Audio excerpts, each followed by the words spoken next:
I thought the war was over when I came home in 1945. I was wrong. The man who saved my life carried me for 3 kilometers through snow and gunfire.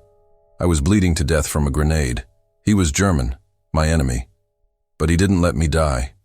He looked at me once before he left, and I saw something in his eyes I couldn't name. It took me 50 years to name it. When his letter arrived in 1995, my hands were shaking so much I could barely read it. He was dying. He needed to confess.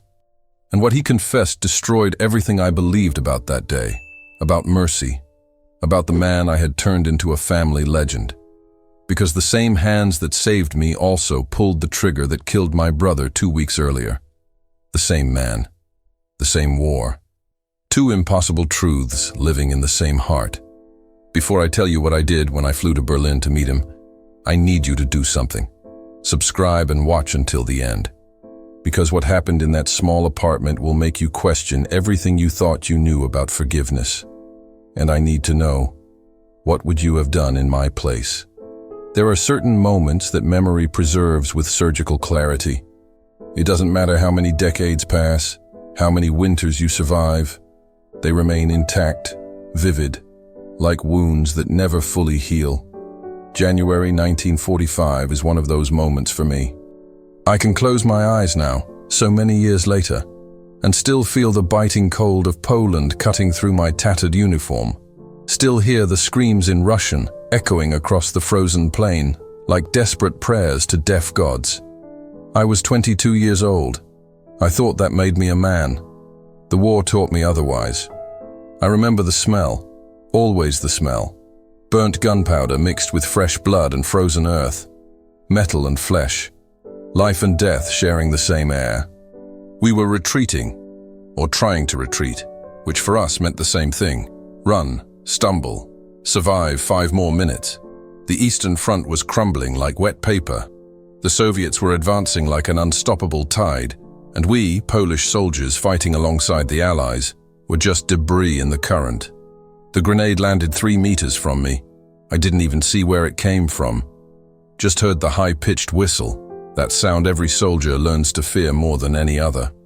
I threw myself to the ground. It wasn't fast enough. An explosion isn't like in the movies. There's no dramatic music, no slow motion. It's just pressure, sound, then deafening silence, and pain. God, the pain. I looked down and saw what was left of my left leg. Exposed bone, torn flesh, blood pouring out faster than my mind could process. I tried to scream, but my throat produced only a strangled animal sound. That's when the certainty arrived, calm and cold as the snow around me. I was going to die here. There would be no rescue, no goodbye. Just me, the frozen mud, and the bodies piled up like firewood around me. Men who had been my friends 3 hours earlier, now just motionless forms covered in frost. I thought of my mother. I thought of Tomasz. I closed my eyes, and then I heard footsteps. I forced my eyes open. My vision was blurry, the world spinning in nauseating circles. Through the smoke, I saw a silhouette approaching, a uniform, gray-green, stained with soot and blood that wasn't his. German. My heart, already weak, already giving up, shot off in a final panic. This was the end then. Not the grenade, but a mercy bullet. I had heard the stories. I knew what they did to the wounded when there was no time for prisoners, but the bullet never came. Instead, I felt strong arms lifting me. The pain exploded in waves that stole my vision, but he didn't stop. The German soldier, because that's what he was, undeniably, lifted me as if I weighed nothing, as if my shattered body was something precious that needed to be saved. He didn't say a word. He didn't look at me. He just started walking. 3 kilometers. To carry a grown man for 3 kilometers over snow-covered ground, under sporadic fire, with the weight of the war on his shoulders. I drifted in and out of consciousness. Sometimes I'd open my eyes and see only the gray sky. Other times, I'd see his profile. Jaw tight, breathing heavy, blind determination. When we reached the Polish field hospital, he set me on the ground with almost paternal care. The nurses shouted something, confused, frightened. An enemy soldier handing over one of the wounded, And then, leaving. It made no sense. Nothing in those days made sense. But before he disappeared into the mist, he stopped. He turned. He looked at me. Those clear eyes, full of something my wounded mind couldn't name. It wasn't hatred. It wasn't pity. It was something deeper, heavier. Remorse, maybe. Desperation. Or the farewell of a man who knew something I didn't yet. Then he was gone. And I survived. That look would haunt me for decades, until the day I finally understood its true meaning. In the sleepless nights, in the ordinary days, in the moments when life tried to convince me that the world was only gray and cruel, he was there. Those clear eyes, that soot-stained uniform, that heavy silence between us. The man who saved me and then vanished into the fog as if he had never existed. But I needed him to exist. So I turned him into a story. It started simply. My wife, Helena, asked one night how I had survived the war. We were lying in the dark, my hand on the scar on my leg that never stopped aching on cold days. I told her. The battlefield, the grenade, the German soldier. She cried. She said it was a miracle. That God had sent an unlikely angel to bring me back to her. I didn't argue. The years passed. The children were born. And they asked too. How did you lose part of your leg, Papa? How did you survive? I'd sit them on the couch on winter nights, when the snow was falling outside and the fire crackled in the hearth, and I'd tell them. With each retelling, the story gained sharper outlines. Details that maybe weren't exactly as I remembered, but that sounded true, sounded necessary. The German soldier became a symbol, living proof that even in the most brutal war, even when men kill each other for flags and ideologies they don't always understand, goodness exists. Choice exists. He could have left me to die. He should have, by all the rules of war, but he didn't. He carried me for 3 kilometers. He saved me. He disappeared. My grandchildren loved the story, especially Kasia, my oldest granddaughter, with her big, curious eyes. She'd make me tell it all the time. Tell it again, Grandpa. Tell us about the good soldier. And I always would.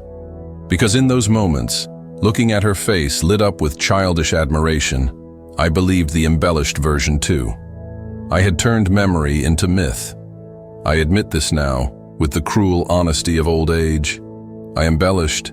I added words he never said, gestures he might not have made. I turned a desperate act into a poetic redemption. I never knew his name. I never saw him again. I never tried to look for him.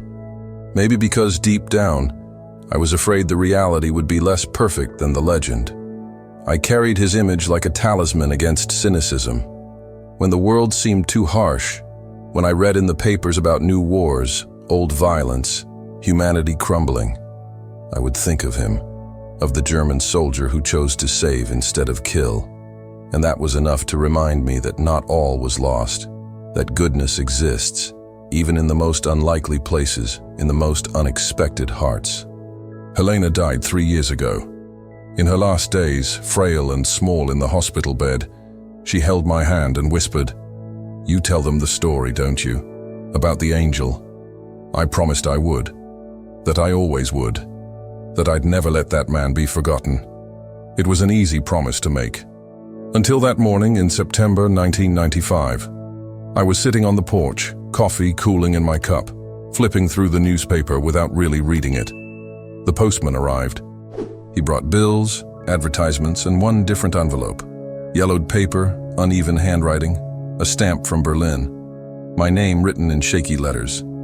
I opened it with fingers that wouldn't quite obey. Inside, a letter. 3 pages, handwritten. The first line read, "My name is Karl Zimmermann. I carried you off the battlefield in January 1945. My heart stopped. 50 years. 50 years, and he had found me. Or maybe I always knew that one day he would return. That ghosts don't stay silent forever. I kept reading. And with every word, the legend I had so carefully built began to crumble. I had turned my savior into a legend. Until that September morning, when the postman brought an envelope from Berlin that would destroy everything. The paper trembled in my hands, as if it knew the weight of the words it carried. It trembled because something inside me already knew. Before I even read the second line, before I processed the name Karl Zimmermann, written in shaky, hesitant script, my body already knew that nothing would be the same after that moment. I sat down slowly in the porch chair. The coffee beside me was cold. I didn't care. The letter was 3 pages long. Thin paper, yellowed by time or by cigarettes. I couldn't tell. The writing was from someone fighting their own fragility. Some letters leaned to the right, others barely held to the line. The hands of an old man. The hands of a dying man. "My name is Karl Zimmermann," the first line read. "I am 76 years old. I have lived in a small apartment in Berlin, alone, for almost a decade. The cancer is eating me from the inside. The doctors say I have 6 months, maybe less. I am not afraid of dying. I am afraid of dying without telling the truth." I took a deep breath. I continued. He knew details that only that man could know. The exact color of my Polish uniform, faded and torn. The jagged scar on my left leg, where the doctors had to stitch flesh and hope together with threads that were never enough. The field hospital near Łódź, too small for the number of wounded, smelling of ether and despair. "I carried you," he wrote, "for 3 kilometers. You weighed more than I expected, but I couldn't stop. I had to make it. I had to save you." My throat tightened. 50 years, and I finally had a name. Karl Zimmermann. The protective ghost had a name. He had an address. He had cancer devouring his lungs. But then the letter's tone changed. "I need to tell you something. Something I have carried for so long that I sometimes forget where the guilt ends and where I begin. I'm not asking for forgiveness. I don't deserve it. I am just needing someone to know. For you to know." My hand trembled harder. I turned the page. 2 weeks before I found you on that battlefield, my unit received orders. Intercept a supply convoy near Warsaw. We were in retreat, desperate, hungry, and afraid. We weren't soldiers at that point. We were animals trying to survive. I stopped breathing. We ambushed the convoy. It was fast, brutal.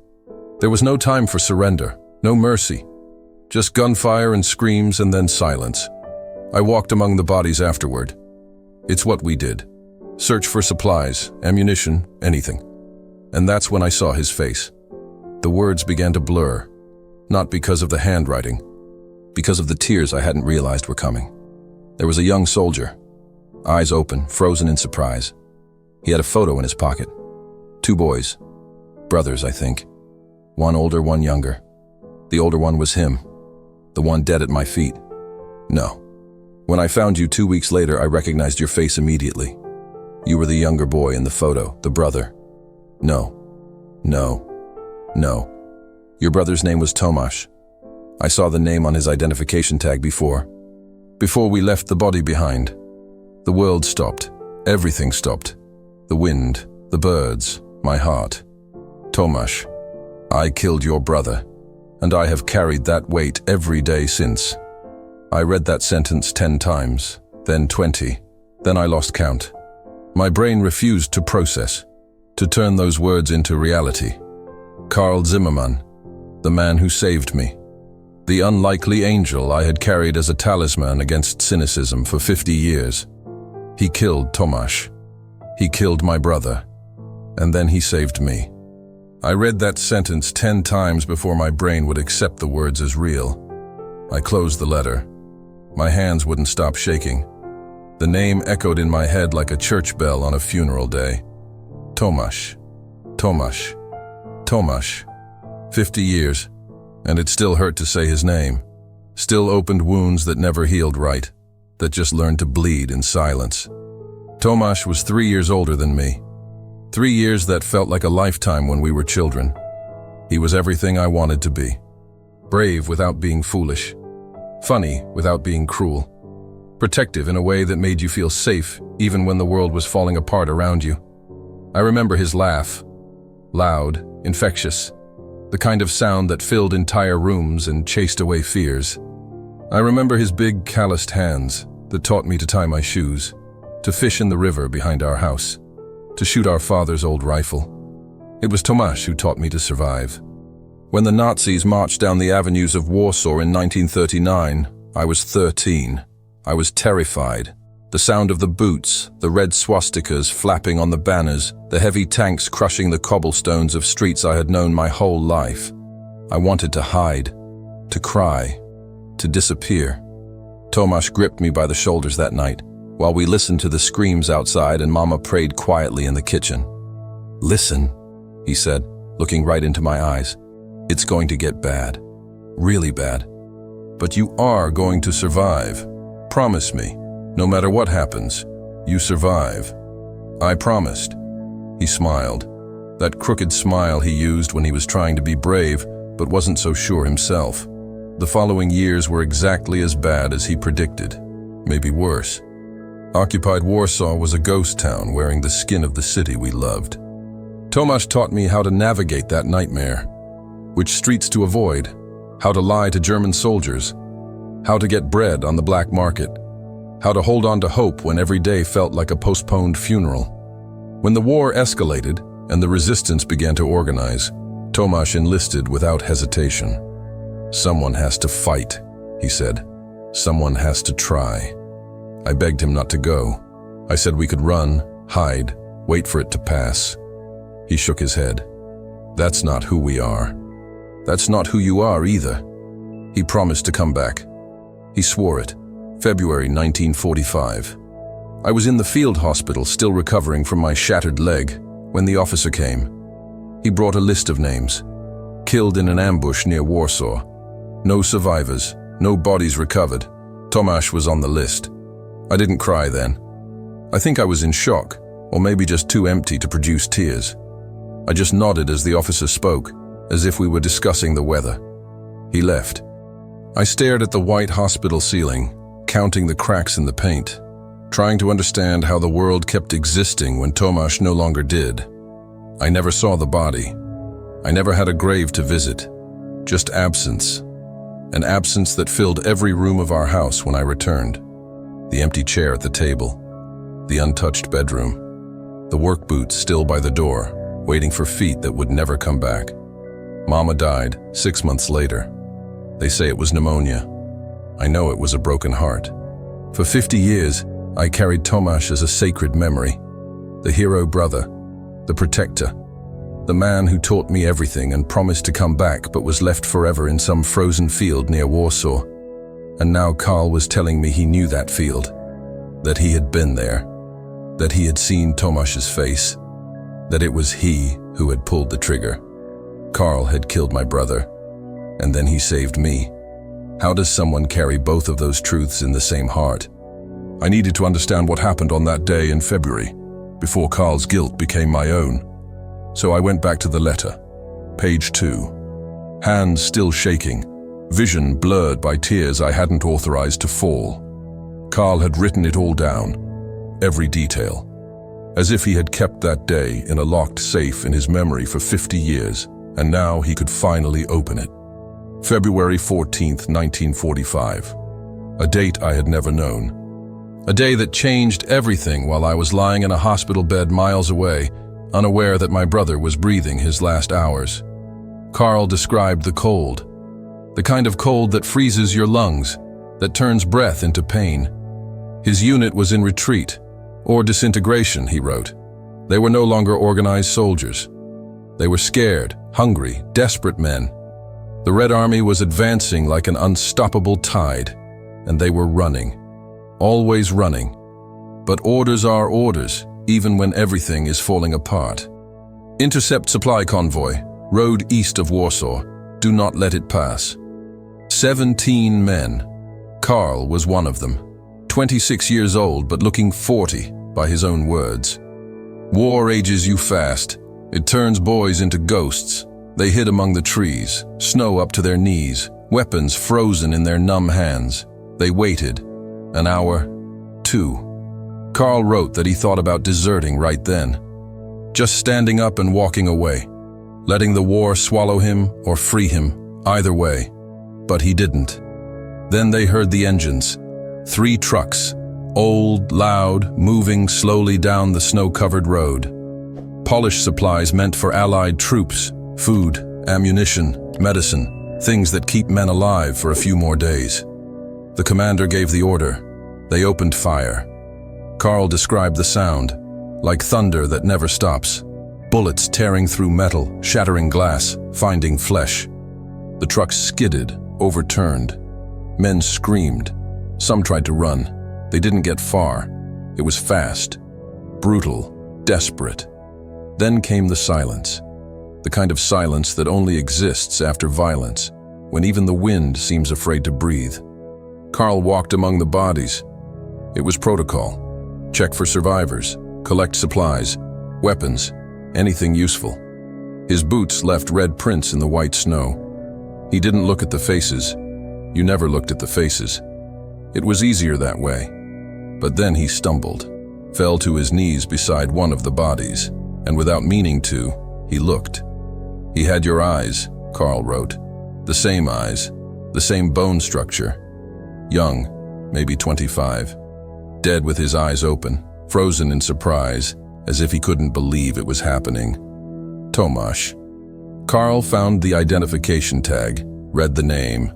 Tomasz Kowalski. He kept that name as if it were a life sentence. He didn't know if it was his bullet specifically that killed my brother. 17 men firing at once, impossible to know. But he was there. He pulled the trigger. He walked among the bodies afterward and saw Tomasz's face, frozen forever at 25. And then, 2 weeks later, he found me. I recognized you immediately, Carl wrote on the 3rd page.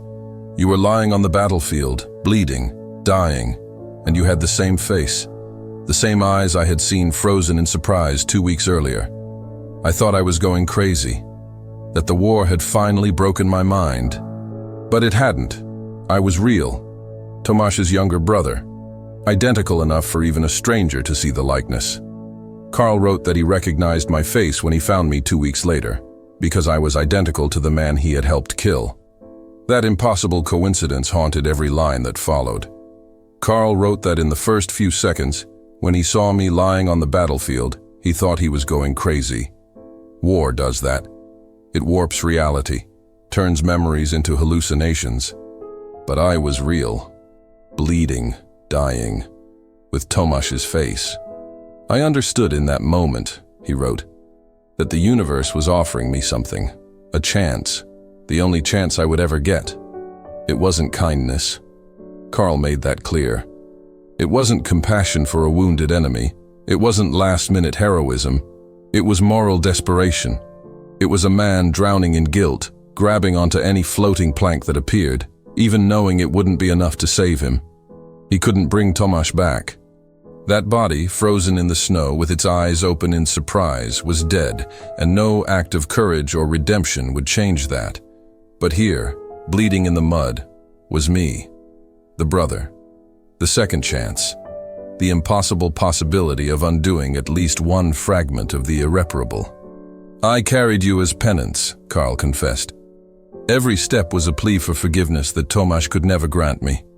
Every meter I covered was my pathetic attempt to balance the scales, as if saving one life could erase taking another. 3 kilometers. He described every one of them. The weight of my body on his shoulders, getting heavier as his strength failed. The pain in his back, his knees, his lungs burning in the cold air. The sporadic gunfire in the distance, the constant fear of being discovered by his own unit or by mine. But he didn't stop. I thought about leaving you several times, he admitted. It would have been easier, safer. But then I would look at your face and see Tomasz. I'd see his eyes accusing me, and I kept walking. When he finally reached the Polish field hospital, he set me on the ground with care, almost reverence. The nurses shouted, confused and frightened. A German soldier handing over one of the wounded and leaving. It made no military sense. It made no human sense. But it made sense to Carl. I looked at you one last time before I left, he wrote. Your eyes were half closed, but you were still alive, breathing. And in that moment, I felt something I hadn't felt in months. relief. But the relief didn't last. Carl described the next 50 years with brutal honesty. The guilt didn't fade. It didn't lessen. It grew, like a silent tumor, spreading to every corner of his conscience. He returned to Germany after the war, married, had 2 children, worked as a mechanic, lived a life that looked normal from the outside. But at night, Tomasz visited him. "I've dreamed of him every week," he confessed. "Always the same dream. He's lying in the snow, eyes open, and I walk up to him. He turns his head and looks at me. He doesn't speak. He just looks. And I wake up in a cold sweat, his face engraved on my mind. Carl's children grew up and moved away. His wife died in 1987. He was left alone in a small Berlin apartment, surrounded by ghosts no one else could see. And then the cancer came. When the doctors gave me 6 months," Carl wrote, "my first thought wasn't about dying. It was about you. About the fact that I had let you live for 50 years without knowing the truth. That your savior was also your brother's killer. That you had turned my guilt into a story of hope. Not knowing that every time you told that story, you were absolving the wrong man." The last line on the 3rd page trembled in my vision. Did I deserve to save you? I read that question 5 times, 10 times, searching for an answer that didn't exist. That question had no answer, but it kept echoing. Days passed, then weeks. The letter stayed in my desk drawer, but I could feel its weight even when I wasn't looking, as if those 3 yellowed pages radiated something. Guilt, truth, obligation. I don't know. My children found out when they saw me reading it for the 10th time. Marek, my eldest, turned pale when I told him. Then red. Then he exploded. "He killed Uncle Tomasz!" And you're thinking about what? Visiting him? Forgiving him? His voice trembled with righteous anger. "Let the past die with him, Dad. He doesn't deserve your time. He doesn't deserve your presence." Anya, my daughter, was gentler, but just as firm. "Dad, your heart." She held my hand, her eyes full of worry. "You've already been through so much. This truth, it will destroy you. Please don't go." They were right. I knew they were. Going to Berlin, confronting Carl, diving into this impossible truth, it could all break me. My heart wasn't young anymore. Neither was my mind. I had built 50 years of peace on the foundation of a kind lie. Why destroy that now? But I couldn't let it go. At night, lying in the bed I had shared with Helena for 47 years, I would look at the ceiling and see 2 faces. Tomasz, frozen at 25, his eyes open in eternal surprise. And Carl, carrying my body for 3 kilometers, each step a penance that would never be enough. How does someone carry both of those truths? I thought about what Tomasz would do. I always went back to him when I needed a moral compass. Tomasz was better than me. Always was. More generous, braver, more capable of forgiveness. I remembered one time before the war when we caught a boy stealing apples from our yard. I wanted to fight. Tomasz held me back. "Look at him," he said, pointing at the scrawny, terrified boy. "He's not stealing out of malice. He's stealing out of hunger." He gave the boy the apples and a few more. I never forgot the boy's grateful face. Tomasz saw humanity where I only saw an offense. He saw context where I only saw a crime. What would he do about Carl? The answer came slowly, like dawn on a cloudy day. Tomasz would go. Not to forgive necessarily, not to condemn, but to see, to understand, to witness the full, complex humanity of the man who killed him and then saved his brother. Tomasz would not have let this story end in silence. 3 weeks after the letter arrived, I picked up the phone. I called the travel agency. The woman on the other end had a young, cheerful voice. "Where would you like to go, sir?" "Berlin," I answered. My voice came out firmer than I expected. Anya cried when I told her. Marek didn't speak to me for 2 days, but I didn't change my mind. Maybe it was selfishness. Maybe it was necessity. Maybe it was justice for Tomasz, who deserved more than to just be the victim in another man's redemption story. I didn't know if I was going to thank Carl for saving me, or to confront him for killing my brother. I didn't know if I was going to forgive or to condemn. Maybe it was all of those. Maybe none of them. I just knew I had to look into the eyes of the man who occupied two opposite halves of my life. I needed to see Carl Zimmerman not as a protective ghost or an abstract killer, but as a complete human being, with his impossible choices, his heavy guilt, and his desperate search for a redemption he himself knew he didn't deserve. I needed to close this circle before it was too late. For him, for me, for Tomasz. The night before the flight, I dreamed of my brother for the first time in years. He was standing in the snow, smiling that crooked smile. He didn't say anything. He just nodded, as if he were giving me permission. I bought the plane ticket to Berlin knowing that a part of me would never return from that trip. The flight was long, but not as long as the 50 years that separated me from that moment. Berlin, in the autumn of 1995, was a city rebuilt on its scars. New buildings next to ruins no one had the courage to demolish. Past and present sharing the same space, never fully reconciled. The address Carl had written led me to a gray apartment building in a quiet neighborhood. 5 floors, walls stained by rain and time. I climbed the stairs slowly. The legs still hurt on damp days 50 years later. Apartment 3B. I stood in front of the door for a length of time I can't measure. A minute. 10. My hand raised, frozen inches from the doorbell. On the other side was the man who saved me. The man who killed Tomasz. Both, at the same time. Impossible and true. I rang the bell. Shuffling footsteps. Slow. Then the door opened. Carl Zimmerman was smaller than I remembered. Bent by age and sickness, his shoulders slumped as if carrying an invisible but unbearable weight. His eyes, those clear eyes I had seen through the smoke 50 years ago, were clouded now, by sickness, by remorse, by the decades of weight no human body was built to carry. We looked at each other in silence. He started to cry first, not dramatic sobs. Just silent tears running down a face too weathered for the age he was. His hands were shaking. Przepraszam, he whispered in broken Polish, each syllable fighting its way out. Przepraszam, przepraszam. I'm sorry, I'm sorry, I'm sorry. I didn't answer. I still couldn't. I just stepped inside when he moved away from the door, inviting me in with a small, hesitant gesture. The apartment was exactly as I'd imagined. Small, dark even with the curtains open. The smell of medicine and loneliness. Photos on the walls. A family smiling in better times. A dead wife. Children who no longer visited. Carl led me to the small kitchen table. He offered coffee with trembling hands. I accepted, more out of pity than desire. We sat. The silence was heavy as lead. You came, he finally said in German now.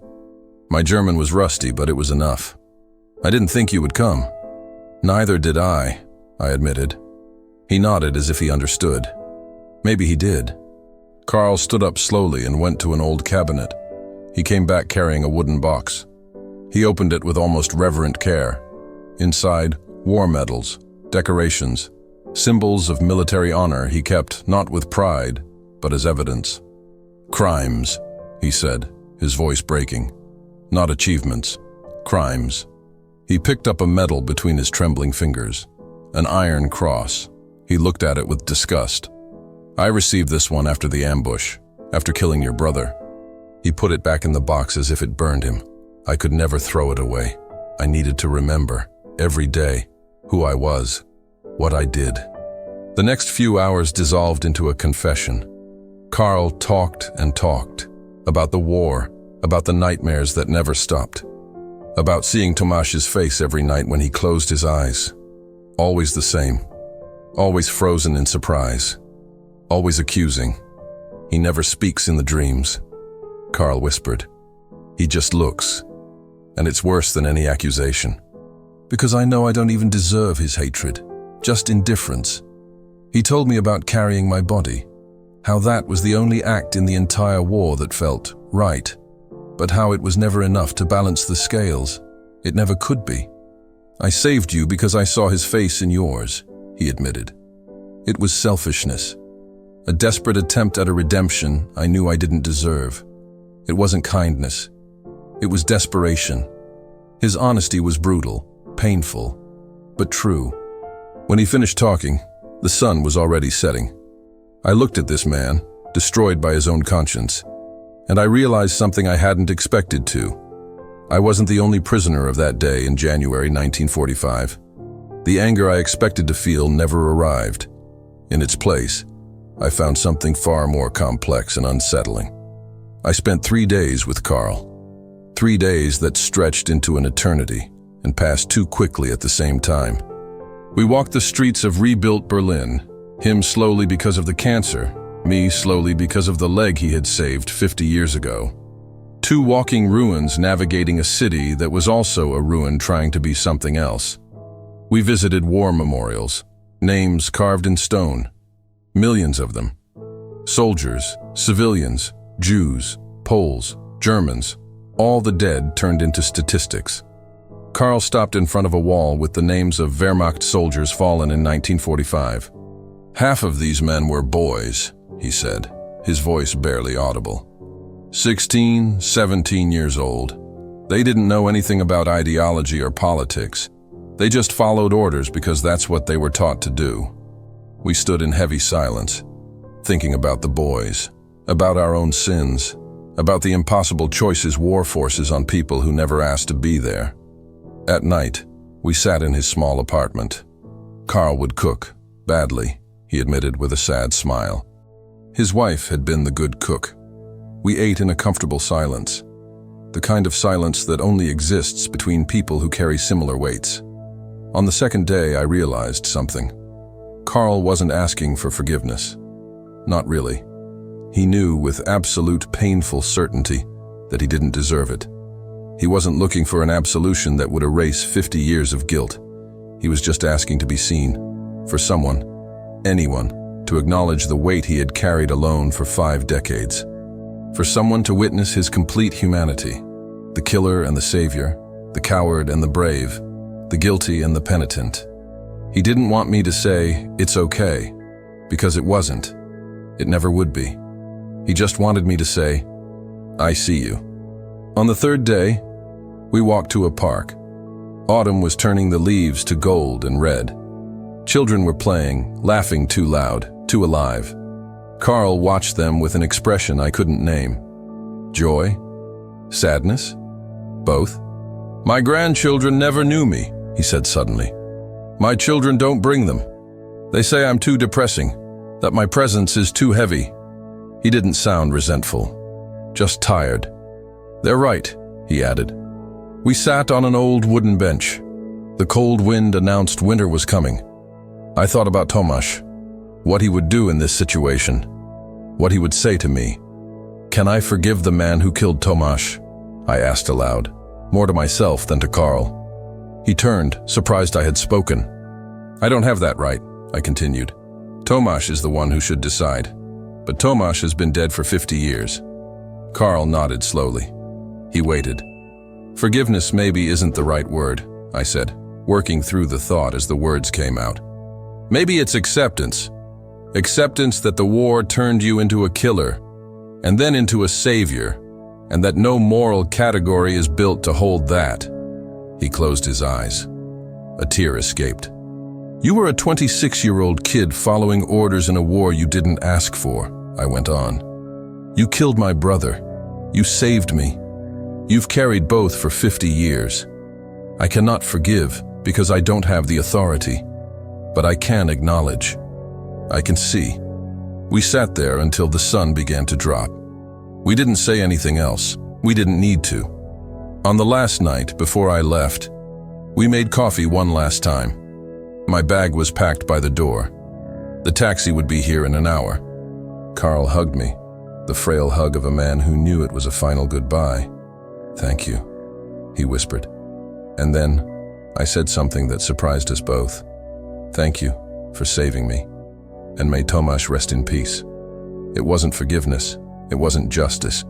It was just one old man telling another that they could both finally let the war go. I returned home 3 days later. Carl died 3 months after that. The cancer finally took what 50 years of guilt could not. I received a brief letter from his neighbor. A small funeral. Few people attended. He had left instructions for me to be told. I didn't go to the funeral, not out of anger, just because our goodbye had already happened in that small Berlin apartment, over cold coffee and silences that said more than words. My children asked how the trip was. I said it was necessary. I didn't say anything more. They didn't push. Maybe they saw something in my face that made them realize some stories have to be carried alone. I still tell the story of the German soldier who saved me, especially to my grandchildren, who ask with big, curious eyes. But I leave a part out now, the part about Tomasz, the part about Carl being both savior and killer. Because some truths are too heavy to pass on. Some forgiveness can only exist in silence. 3 weeks after I got back from Berlin, I visited the memorial where Tomasz's name is engraved. Rebuilt Warsaw, like Berlin, a new city on old scars. I ran my fingers over the letters of his name. Cold, permanent. I spoke to him for the first time in decades. "I'm sorry," I whispered. "I'm sorry for not hating him, for finding humanity in the man who killed you. You were always better than me, Tomasz, more generous, more able to forgive. I hope that wherever you are, you understand." The wind blew cold, like an answer, or just the wind being wind. I learned something in those 50 years of carrying Carl as a protective ghost, and then carrying the truth about him. War doesn't end when the shooting stops. It continues in the unsayant letters, the impossible forgiveness, the ghosts that visit our dreams. It continues in the choices we make about what to tell and what to silence, about who to forgive and who to let go.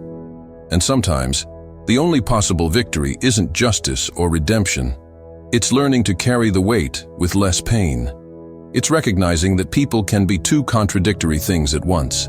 Killers and saviors, guilty and penitent, humans trying to survive situations that destroy humanity. Carl carried Tomasz for 50 years. I carried Carl. And now, I carry them both. Not with anger, not with complete forgiveness. Just with acceptance that the war turned all of us into versions of ourselves we never asked to be. This story happened to me. It's not something I read or heard. I lived every moment, and I've carried every consequence. I'm telling it now because I'm old, and old men know that silence sometimes hurts more than the truth. The war finally ended, not with vengeance or redemption, but with two old men who learned that sometimes surviving means carrying the impossible until the very end. And you, if you were in my place, what would you have done? Could you carry that truth? Could you forgive the unforgivable? Think about it. And if my story touched you in some way, leave your thoughts in the comments. Subscribe for more stories that remind us that we are all human, imperfect, contradictory, but trying.